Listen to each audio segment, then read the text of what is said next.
Hey everyone, Pugs here with two new reviews for y'all. Today I'm covering, oh gosh, One Course Meal and Gary in Love. Well, quite the double feature happening today, huh?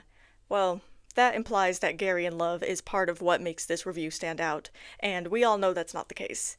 Nah, all this drama I'm doing right now is because of One Course Meal and only One Course Meal. I'll leave all the real dramatics for the review itself, though.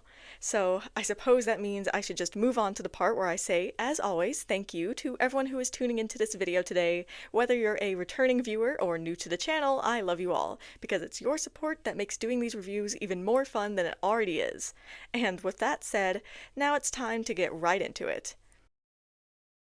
Well, fuck me then, am I right? Season 7, why are you like this? My most hated episode in the show. My second most hated episode in the show, which happens to be one of the top two most infamous ones as well. Another episode I really don't like. Another episode I also don't like. And now, the other half of the top two most infamous episodes in the show. Yep, this is One Course Meal. And I am so getting pitchforked today. Alright, I'll can it with the melodrama, at least for now. But seriously, One Course Meal is absolutely one of the most infamous episodes in this entire show. I would argue that it is perhaps the most infamous, but that dishonor could also go to A Pal for Gary, and a commenter made a pretty strong argument for that being the case a few weeks ago. So I just consider One Course Meal and A Pal for Gary to be partners in notoriety. If you were ever a part of the SpongeBob fandom, or hell, even the cartoon reviewing scene circa the mid-2010s, then you probably know exactly what I mean when I say people hated this episode.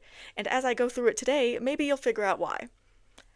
One thing that I find kind of really hilarious about is that this episode's title card music is Another Best Day Ever. Fun fact, this is the first instance of that fantastic track playing. But anyway, I just find this so funny because not only does it completely clash with the foreboding looking title card, but it clashes with the foreboding reputation of this episode. It's just so funny to me. One Course Meal begins solidly with Mr. Krabs bathing in money, as he is wont to do. I think that Mr. Krabs' obsession with money, when it is done to this degree, is inherently funny, so I enjoy this opening. And I like how we get moving into the action right away with SpongeBob smelling high-grade explosives and Plankton coming on in with, said explosives. And this action sequence is honestly really fun.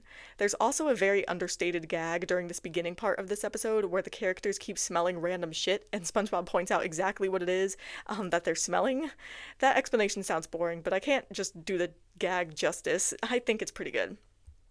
Anyway, I guess I can say that at least this episode has Pearl in it, for better or for worse, because we haven't seen her in a while, and I'm always glad to see her make an appearance. I just wish that she'd played more of an actual role in this episode. I also think that it doesn't make sense for Plankton to not have any awareness of Pearl, given the entire 7 seasons we've seen of the show so far, but I do think that it makes sense for him to be scared, as she is a whale, and he is, of course, a zooplankton. Now, the weirdest thing about this is the fact that this episode, at its core, is about Plankton being scared that Pearl will literally eat him. Like, that's weird, considering that, well, vor is a thing. God, I hate myself for writing that in this script. I'm so sorry. But, like, it's weird. It makes me kind of uncomfortable. And it gets weirder because Mr. Krabs encourages this fear. He literally uses the image of his daughter to make Plankton fear for his life. And I can't tell which is worse, Mr. Krabs dressing up as Pearl later in the episode, or right here when he initially exploits Plankton's fear and just about outright says that Pearl will eat him. It's weird. It's just weird, and it throws me out of my immersion for sure. Alright, somewhat tangent over, let me return to the episode. So, I love how Pearl extorts Mr. Krabs for money, like, you go girl. Especially given what Mr. Krabs does in this episode, I am all for Pearl getting some money out of him. But also, one thing that's great about this interaction is Mr. Krabs acknowledging that she gets this behavior from him. So take that, Pearl haters, you can shut up now. And side note, but I'll never understand people who hate Pearl but love Mr. Krabs. Can I get a society hates teenage girls? Anyway. The whole wacky bucks part is hilarious because, of course, Mr. Krabs pays SpongeBob with what is essentially Monopoly money. And I know I went on that whole kind of tangent about this episode being weird, but I really like how the episode itself acknowledges how weird Mr. Krabs is being when he asks to borrow one of Pearl's dresses. Like, I really cannot articulate the strangeness here. But, like, just think about it. Imagine your parent using your image to scare someone. Is that not weird? Odd? A bit strange and peculiar? Especially if they start dressing up like you in order to scare someone. And I know I'm a bit stuck on this, but like, I don't think this weirdness makes this episode a bad one. It's a weirdness that's prevalent throughout the episode that I don't find entertaining, just there and a bit uncomfortable. Anyway, the flashback to Plankton's family getting eaten up by a whale is actually pretty funny, as awful as that sounds, especially because they used a stock image of a whale for it, and I love how Karen totally shuts Plankton's paranoia down here. Yeah, I can see how some people might get mad at her lack of empathy, but put it this way. Up to this point, Plankton has seen no threat from Pearl, literally at all. It makes no sense for him to be scared of her now. No, of course, as the episode progresses and Mr. Krabs starts terrorizing Plankton, then that story will, change, but at this point, Karen's cold attitude doesn't bother me at all. To me, One Coarse Meal had a neat idea when it came to Pearl and Plankton interacting. Unfortunately, though, the episode doesn't actually have them interact at all. Yeah, see, because the plot of this episode is what it is, all the potential we could have from this interaction is completely and utterly squandered. We could have had, 10 far more interesting things than this, but whatever. Also, this episode uses a trope that I abhor, Cassandra Truth. Ugh, I've definitely complained about this one before. Hell, I think I complained about this during my review of A Pal for Gary. The dots are connecting. Anyway, when Karen doesn't see Pearl in the lab, it's predictable and it feels like a waste of my time, to be honest. And it's frustrating because we know that Pearl, read Mr. Krabs dressed up as Pearl, is just going to continue to terrorize Plankton. We proceed to get a time card that reveals that Mr. Krabs does this for 16 days in a row. This is one of the things that people hate about this episode, how Mr. Krabs takes things too far, especially once we get to the infamous scene. Now, allow me to, if I may, play the devil's advocate for just a moment. Because if you really think about it, Plankton is just as persistent as Mr. Krabs is here, just about trying to steal the formula rather than torment his enemy with his greatest fear. But could you not argue that this is also terrorizing? That Plankton terrorizes Mr. Krabs with just as much fervor? He uses explosives, devices, and other random things to break into Mr. Krabs' business establishment and try to steal his formula. He just doesn't have the ammo of Mr. Krabs' biggest fear. Not yet, anyway. So you could argue that what Mr. Krabs does here is justified, at least to some degree.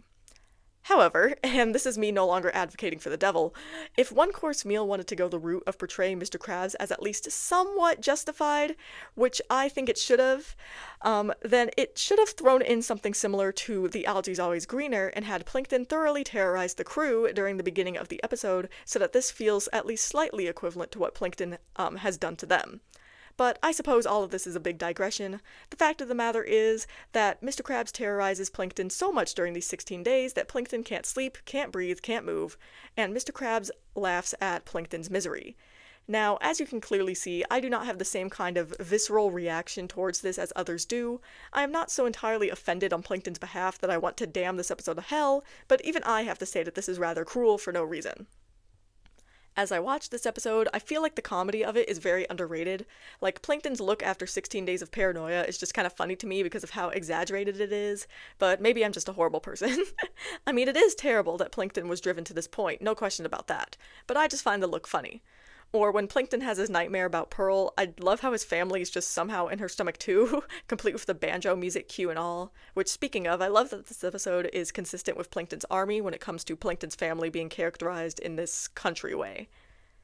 Moving on, we get this episode's most infamous scene, Plankton trying to end his life, read commit suicide, by getting run over. And, of course, One Coarse Meal never outright says this, but with Plankton being like, what's the point of going on, and then laying in the street forlornly to get run over, I think anyone older than probably 10 or so can see what Plankton's trying to do.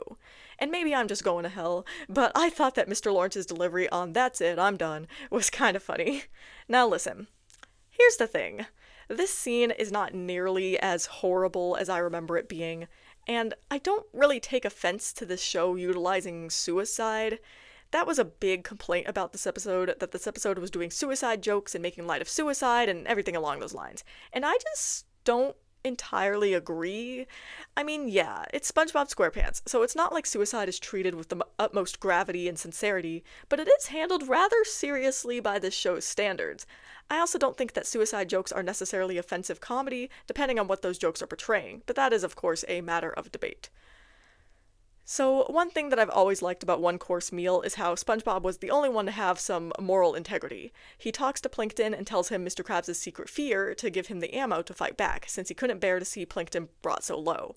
Now, I know the episode plays it like SpongeBob was just innocently saying this stuff, but I refuse to believe that. This was 100% on purpose, and I love it. SpongeBob being smarter than people give him credit for is always the route that I'll be taking when I can take it. And SpongeBob giving this information to Plankton leads us to a cathartic scene of Mr. Krabs being scared of mimes.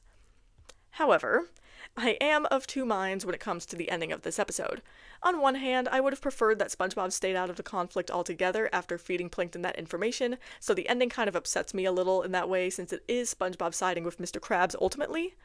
On the other hand, though, SpongeBob is being peak Trollbob here, playing both sides and coming up out on top.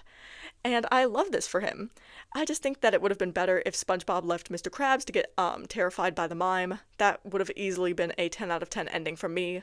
At least we did get a little gag with this, which leaves this ending as a 7 out of 10, maybe an 8. Alright, so before I get into the final discussion, let's talk about Mr. Krabs. I agree with the majority when I say that I really do think that the worst part of this episode is the fact that Mr. Krabs quite literally does not care at all about what he's doing to Plankton. He's almost completely morally unjustifiable in this episode. I think that line is well and truly crossed with the suicide part, but up to that point he's definitely towing the line. Had the episode spent a little bit of time trying to give Mr. Krabs a real reason to be doing this, it would not have been so bad, but we didn't get that, even if I can infer those reasons on my own. And like I said before, Mr. Krabs being morally unjustifiable doesn't make me feel bad or mad or anything like that, but it is still unpleasant. In fact, Mr. Krabs' cruelty and awfulness in this episode is actually rather entertaining at times for me. But still, I can see that this is just a bad story beat, even if I don't feel any type of way about it.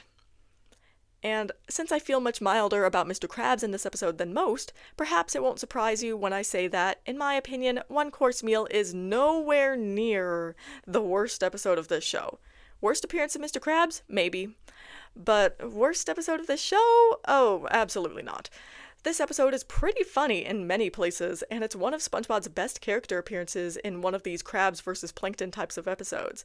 It's also a pretty enjoyable watch for me, even if parts of it make me mildly uncomfortable.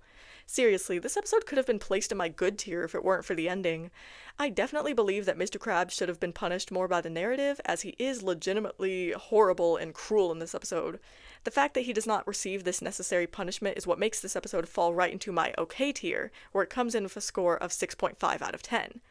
I just can't make it any clearer.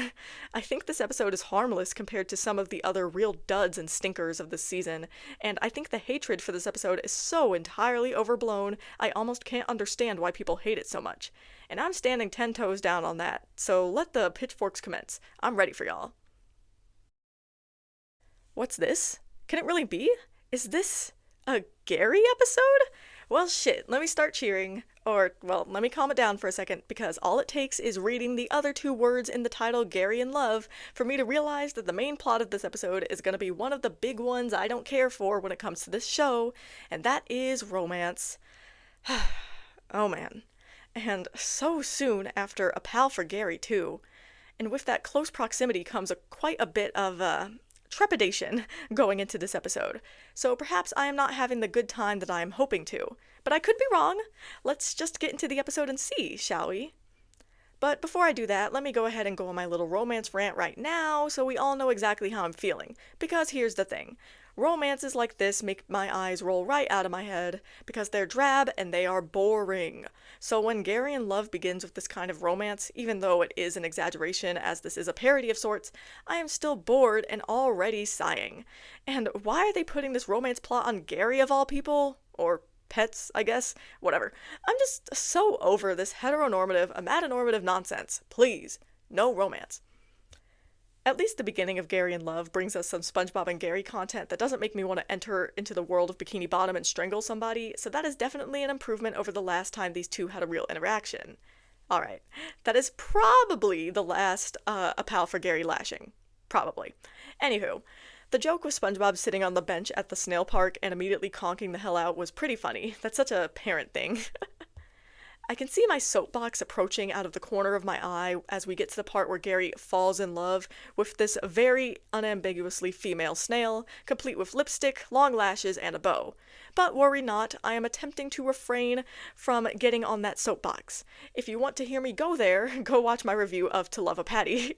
But seriously, do I even need to say anything else? Maybe it's because I'm gay, or maybe it's because I'm ace, or maybe it's because I'm arrow, or maybe it's because I'm all three, but whatever it is, I'm just so very tired of this bullshit. And the whole plot of this episode bores me. Like, okay, whatever. Gary is smitten by Mary, and then we get some asshole boyfriend, question mark, of Mary's who tries to chase Gary off and fails, and now he wants to act all tough and beat up Gary because somehow Gary has stolen his girl. My eyes literally cannot roll any farther than they are right now. Now listen, Gary's lovesick self is fun to watch. I will give this episode that much at least. Like, his funny drawing of Mary is cute, or like the way he sees Mary in the food, that's also cute. And as this scene goes on, I'm struck by a way this episode could have been improved immensely, and that is by pulling a single cell anniversary and having Gary go to SpongeBob for help, or have SpongeBob figure out what's going on. This would have allowed for some character dynamics involving characters that actually talk, because as I've said before, wordy humor is the kind that I enjoy the most, and so although I love Gary, he can't talk, so I don't get that comedy. And, you know, now that I'm thinking about it, how come that asshole snail can talk just fine, but neither Gary nor Mary can talk? Weird. Moving on, Gary sets off on a romantic quest. As CEO of Gary the Snail, I of course have to cheer my boy on, even if I am again tired of this plot. If I pretend Gary is a non-binary lesbian, I suddenly enjoy this much more. This is a joke. Maybe someone will laugh at it. Once SpongeBob gets up, this is where Gary in love at last starts to get my attention. SpongeBob's misconstrual of Gary's drawing as a ransom note is hilarious, and it makes me think that perhaps my idea for a better plot may not be better after all, as this is some good shit right here. And the asshole snail is pretty funny once he gets a chance to talk to people that aren't Gary. That whole bit with the guy getting his spikes stuck to is pretty funny.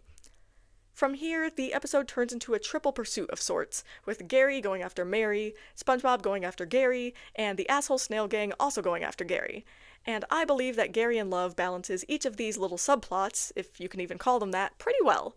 The way the guy just picks up Gary and puts him in the cage is a little frustrating though, and I don't understand why Gary didn't just explain that he wasn't a stray. So I suppose what I'm supposed to get from this is either 1, Gary didn't explain, which makes no sense, or 2, Gary did explain, but the guy didn't understand him, which seems to make sense at first, but then later doesn't make sense because when the asshole snail gang comes in, the guy clearly understands the leader. I guess maybe that's why that snail can talk, to differentiate snails that can be understood from ones that cannot. Whatever. This is such a minute detail, it does not need me to talk about it for this long, but I'm here anyway. And also, the bit with the asshole snails is pretty funny too. I love how they take 2 hours to completely trash the place, and I love how this ends up traumatizing the guy. And those assholes end up getting their comeuppance, so that's great to see. Once Gary breaks out of the shop, we first off get an incredibly adorable Gary face. I mean, do you see this little guy? So cute. I love him so much. And then we get a resolution to the asshole snails as Gary uses the henchmen to launch himself to Mary in a pretty entertaining sequence. And then I love how SpongeBob assumes that the woman is snail napping Gary. I just really love how SpongeBob cares for Gary so much in this episode. This is exactly what I like to see. And it's healing after the trauma that was a pal for Gary. Sorry. I lied.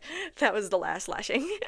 Anyway, I love how SpongeBob was so ready to argue with this woman, like, go SpongeBob. Poor Gary, though, he ends up being rejected and heartbroken. At least he makes friends with the asshole snails. Gotta love a happy, redeeming ending. Gary in Love started off rather slow, but it got really good after a few minutes when SpongeBob re-entered the scene. While the entire plot of this episode bores me, I can look past this after those first few minutes of settling in, which is another reason why the first few minutes of this episode are weak for me. I have to adjust to the fact that I'm about to watch this romantic plot. I was also pleasantly surprised by this episode for that very reason, because I really thought I was going to be annoyed the whole time. But I should have just trusted the process because we got a pretty good episode out of this. In fact, I'd even call it pretty great, as this episode is going in my great tier, where it comes in with a score of 8 out of 10. As always, I'll be ending this video with some closing thoughts of mine. Well, I had quite the doozy today, didn't I? While I've certainly still got some notorious episodes coming up in the future, I'm now kind of on the other side of many of them. I mean, Good Neighbors, Truth or Square, Boating Buddies, Yours, Mine, and Mine, Stuck in the Ringer, The Card, Choir Boys, A Pal for Gary, and now One Course Meal. I've reviewed so many now, and that's a good thing, I think. While I enjoy revisiting notorious episodes, it's also kind of hard because I feel like I can never accurately describe just what the episode's notoriety meant or looked like. Like, for One Course Meal, that hatred was visceral. It was strong. People were cursing the writers' names, wishing them dead, all because they were incredibly offended, a misplaced offendedness over the suicide joke. And this isn't me saying that there weren't valid feelings to be had amidst this hatred and upset and outrage, but I think a lot of people were just kind of like wanting to be mad.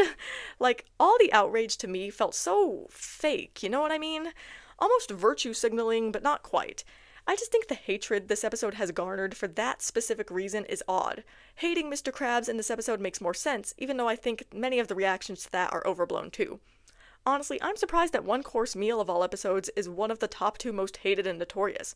Maybe it's because out of, like, all the notorious ones I've reviewed so far, this one has gotten, like, the highest rating. I low-key should have rated Good Neighbors higher, but oh well. It's funny to me that the infamy of One Course Meal was so strong that this episode literally spurned a bad creepypasta Plinkton got served. Like, that's how serious it was. And yes, I called it bad, sue me. Squidward suicide on top. As for Gary and Love, I think this is one of those times where me not realizing I was aromantic until relatively recently comes as a shock. Let's just say that when I reviewed this episode originally, I did not know I was aromantic, and now I do. And now I can see why I don't fuck with it or romances in SpongeBob SquarePants. I don't think me being aromantic is entirely the reason why I don't, but it's certainly a significant contributing factor.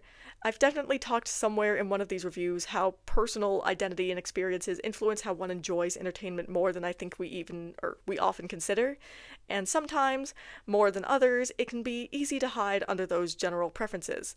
Like, I can say I don't like romantic plots, or I can realize that many times I just don't quite understand them because no one is acting in a way that makes sense to me that I can relate to. It's like getting something in theory but not reality, and sometimes it can be annoying. Yes, this is a big time rambling moment, but I think somewhere in there is an actual idea that people can contend with. So I think that since these closing thoughts are already longer than usual, I'll cut my rambling off now, and I will see you all in the next review.